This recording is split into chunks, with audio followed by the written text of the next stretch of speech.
Artificial intelligence is going to change the world. Give it a couple of years, we'll probably all be enslaved or in some nuclear global warfare. Either way, humanity is screwed.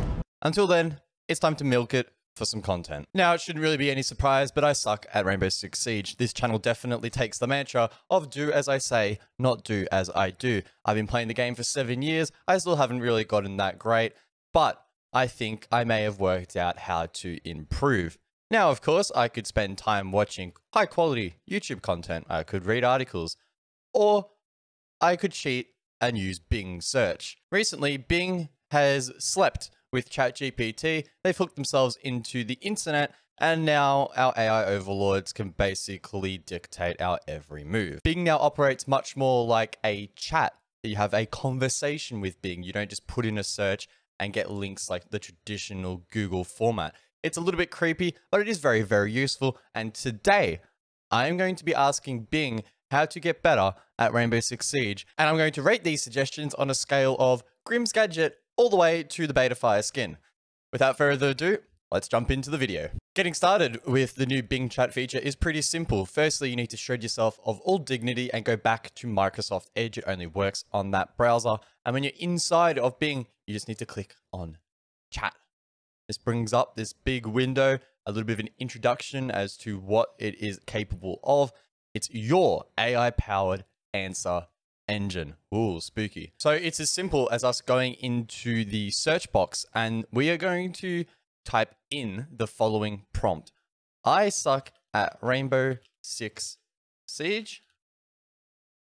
Give me 5 tips to get better at the game. And we'll say thank you because we don't want the AI getting sentient during this video because it will probably ruin the entire vibe. We click enter, we let it do its thing in the background, and now it's going to generate an answer. So it's funny, it's searching for Rainbow Six Siege tips, and Rainbow Six Siege tips wrote it. So I'm sure that this is going to be very, very useful. Wow, it even says it's sorry to hear that I suck at Rainbow Six. Well, that is very, very nice. And it takes a little bit of time to spit out these answers. I've asked for 5 for the purpose of making sure that this video is nice and concise. And as I mentioned, we're going to go through them one by one, discuss them, rank them, and see if this is the future of learning in general, maybe not even specifically inside of Rainbow Six. So it's generated the answers. Let's jump in and break them down. So the answers are ready. The first one, to help me suck less at Siege, Bing is recommending that slow and steady wins the race. Rainbow Six Siege is a very tactical shooter that rewards careful planning and teamwork. Don't rush into combat without checking your surroundings, communicating with your allies, and using your gadgets. You can also use your drone to scout ahead and spot enemies or traps. And I think that generally speaking, this is pretty good advice for most players in Rainbow Six. Now, the meta is shifting a lot more towards being faster in general for everybody. However, sometimes it is good to take a bit of a break and slow things down.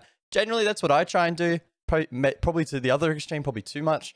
But I definitely overlook my gadgets or my drones sometimes if I'm flustered or frustrated or whatever. So this is a pretty good tip. I would give this one maybe an 8 out of 10. I think this could help me if I'm a little bit more conscious of it. Tip number 2 is lean into combat. One of the most useful features in Rainbow Six Siege is the ability to lean left or right while aiming. This can give you an edge in peeking around corners, windows, or cover and expose less of your body to enemy fire. You can also use this to create new angles of attack or surprise your opponents. I think this is all pretty generic stuff. If you've played the game to a decent level and you can identify that you're bad at the game, you probably know leaning pretty well. So I think this tip is almost redundant. I would have loved to have seen this go a step further and suggest something like alternate keybinds for leaning. I think that's what a lot of Siege players probably should have done from the very start. Unfortunately, I went with the classic QE. It's really not the most efficient or ergonomic way to lean in the game, but because I've played now for thousands of hours, I'm not going to change. It's just going to be way too difficult and frustrating, and I don't have that kind of patience or skill anyway. But yeah, for new players, or for players getting into Siege, I would definitely recommend experimenting with those binds. Some people invert it. Q leans to the right, E leans to the left, because it's a bit easier on your fingers and a bit more natural once you wrap your head around it, or even on something like the mouse, which I know a lot of pros use. Either way, that's what I would recommend experimenting with. But For the purposes of this video, this tip specifically, I'm giving it a 4 out of 10. Tip 3, don't get attached. Rainbow Six Siege is a game where death is permanent and resources are limited. You only have 1 life per round and your gadgets and ammo are not replenished. This means you have to be smart about how you use them and be ready to adapt to different situations.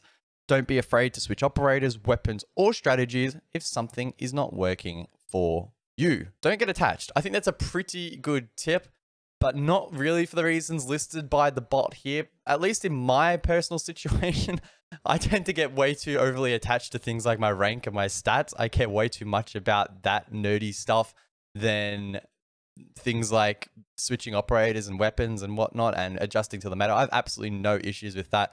I am probably the least attached person to any meta ever. If something changes, if something gets balanced, 99% of the time I'll shrug it off and be like, hey, whatever, I'm just going to adapt and get used to it. So I think this tip as a header, don't get attached, is actually pretty good. I'd give that like a 9 out of 10, but for the reasons listed here, I don't rate it that highly. I'd say it's like a 6 out of 10.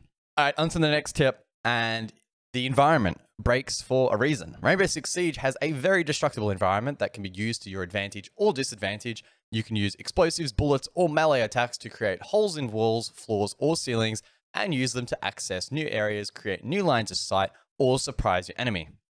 You can also use reinforced walls, barricades, or shields to block or delay enemy entry. However, be aware that your enemies can do the same and that sound can travel through these openings. So the bots actually cited 3 different sources for this particular paragraph, and it's actually pretty cohesive, to be honest.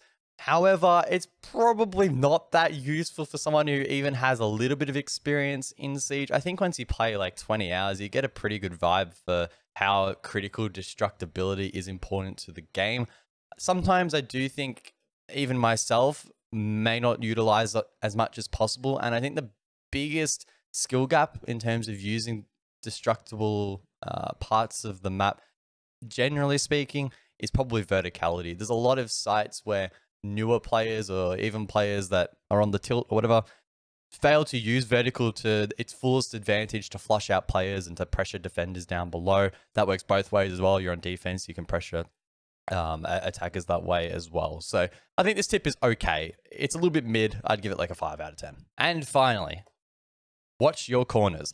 Rainbow Six Siege is a game where every angle matters, that's true, and where enemies can hide in unexpected places. You have to be vigilant and check every corner, doorway, window, or vent before you enter a room or hallway. You can also use your drone, your teammates, or your gadgets to help you clear rooms or spot enemies. Be careful of traps such as frost mats, Kapkan mines, or Legion goo mines that can injure or kill you if you step on them. Okay, so this one was a little bit all over the place, and it does get into jargon territory in some points and is just straight up wrong in others. Watch your corners. I don't really like that as a tip. That's way too generic and simple for my liking, but I do like its emphasis on clearing out parts of the map. Roaming in Rainbow Six Siege, now even at the lowest levels, is super on meta and super popular. And it is something that sometimes I struggle with, especially in solo queue. It can be really difficult to coordinate roam clears. Often you're going to find yourself having to solo drone, having to rely on your own intuition, your own utility, your own gun power to get through these blockages. So I think generally speaking, this tip is okay. Do you have to check every single corner of the map? Do you have to check every single vent? This isn't Among Us. No, you don't need to do that. But I think you do need to be careful of where you're entering. Make sure that you have information where possible. And yep, going forward, I'm definitely going to be careful of those Kapkan mines. This tip gets a 2 out of 10. With that said, that will conclude today's video. AI, it's not quite there yet, but I'm sure it will be soon, and this channel will be made redundant. If you enjoyed, be sure to like and subscribe. See you in the next one.